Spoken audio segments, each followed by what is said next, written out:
Hello students, आज हमारा topic है एरिया रिलेटेड टू सर्कल में एक्सरसाइज 12.3 क्वेश्चन नंबर 4।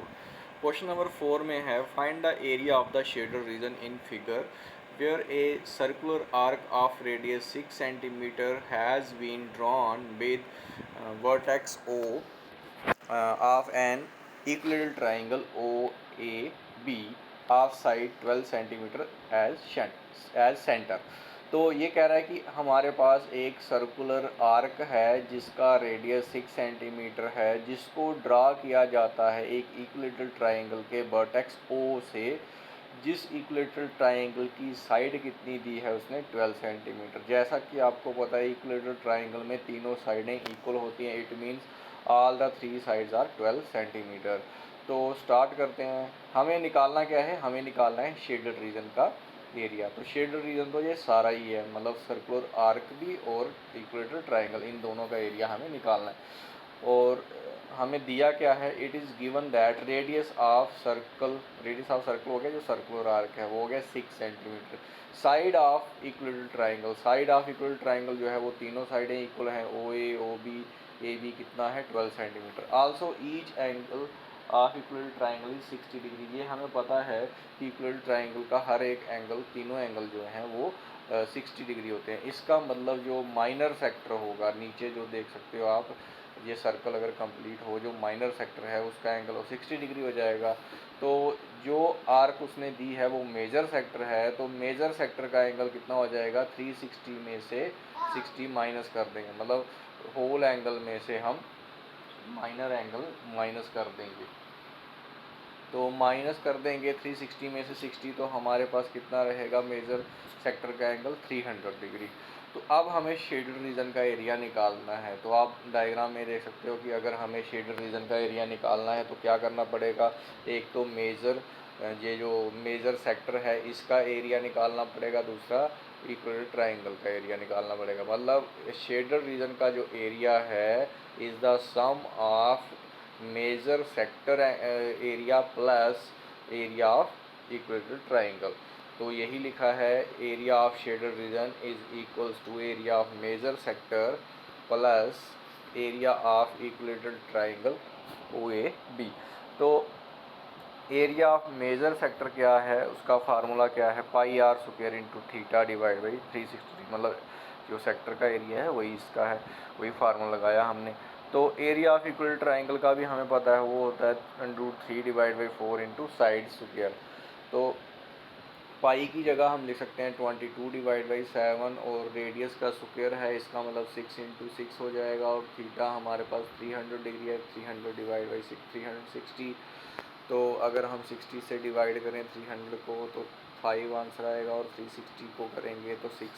तो दैट मीन्स 5 बाई 6 और 6 कैंसिल हो जाएगा, एक रेडियस और वो नीचे डिनोमिनेटर प्लस, और दूसरा ये जो है हमारे पास इक्वल ट्रायंगल का एरिया √3/4 इंटू 12 इंटू 12, उनकी साइड जो है वो 12 सेंटीमीटर है।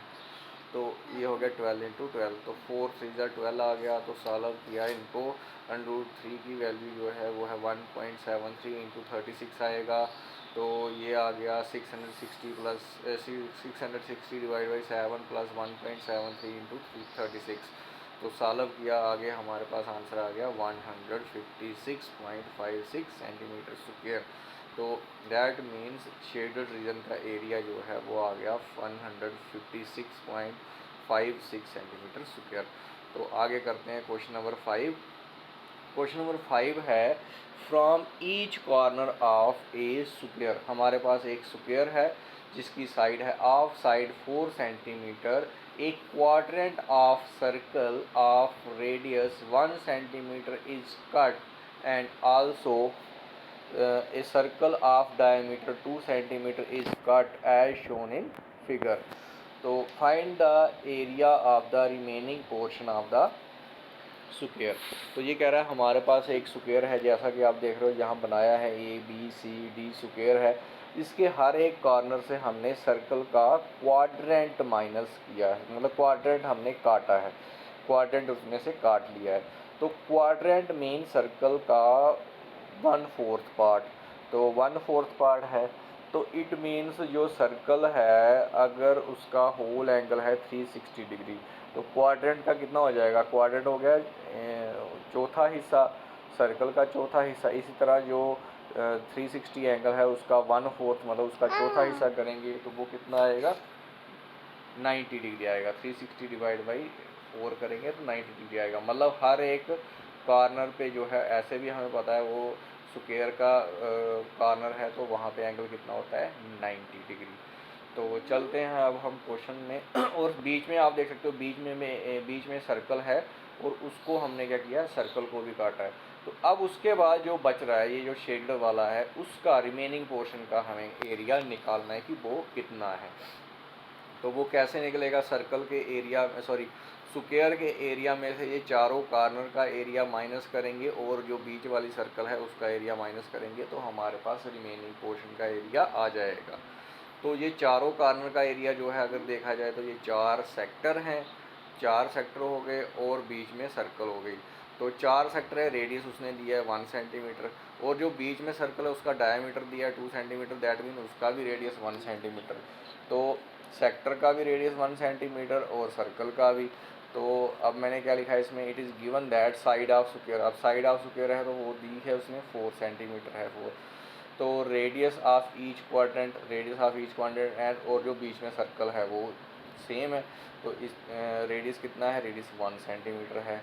तो क्वाड्रेंट एंगल मतलब ये जो सेक्टर एंगल वो कितना है, 90 डिग्री। क्यों है, क्योंकि स्क्वायर का जो एंगल होता है वो 90 डिग्री होता है। जहाँ ऐसे भी कह सकते हो क्वाड्रेंट है 360 को डिवाइड करेंगे 4 से तो 90 डिग्री है, कैसे भी ले सकते हैं। तो सिंपल अगर लेना है तो स्क्वायर का है एंगल, स्क्वायर के चारों कॉर्नर पे एंगल कितना होता है, 90 डिग्री होता है, इसलिए क्वाड्रेंट का एंगल क्या हो गया, 90 डिग्री।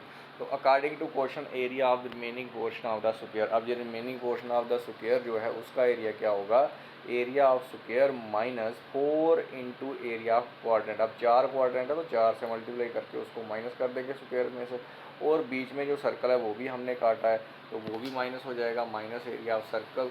तो एरिया ऑफ स्क्वायर होता है साइड स्क्वायर और 4 इंटू एरिया ऑफ क्वाड्रेंट जो है वो सेक्टर का फार्मूला लगेगा, 4 into pi r square into theta divide by 360 degree minus circle का एरिया पाई आर स्क्वायर। तो साइड स्क्वायर हो गया 4 into 4, 4 into pi r square, pi की वैल्यू 22/7, पाई की वैल्यू 22/7 इंटू रेडियस कितना है 1 सेंटीमीटर, 1 इंटू 1। तो थीटा कितना है, थीटा 90 है, 90 divide by 360 degree minus 22/7 into 1 into 1। तो आगे सॉल्व किया इसको, 4 इंटू 4 आ गया 16, ये 4 से जो 4 कैंसिल हो जाएगा क्योंकि 90 डिवाइड बाई 360 आ जाएगा तो 1/4 होगा, 4 से 4 कैंसिल तो 22/7 आ जाएगा और वो भी 22/7 आ जाएगा। ये दोनों माइनस के हैं तो दोनों को मिला के बन जाएगा 16 माइनस 6.28। तो 16 में से 6.28 माइनस करेंगे तो हमारे पास आंसर आएगा 9.72 सेंटीमीटर स्क्वायर। तो इसका मतलब ये है कि जो रिमेनिंग पोर्शन ऑफ स्क्वायर है उसका एरिया कितना है, 9.72 सेंटीमीटर स्क्वायर। इसके साथ क्वेश्चन नंबर 5 भी जो है वो कंप्लीट हो गया। आगे इतना ही करेंगे, बाकी क्वेश्चन हम कल करेंगे। ओके।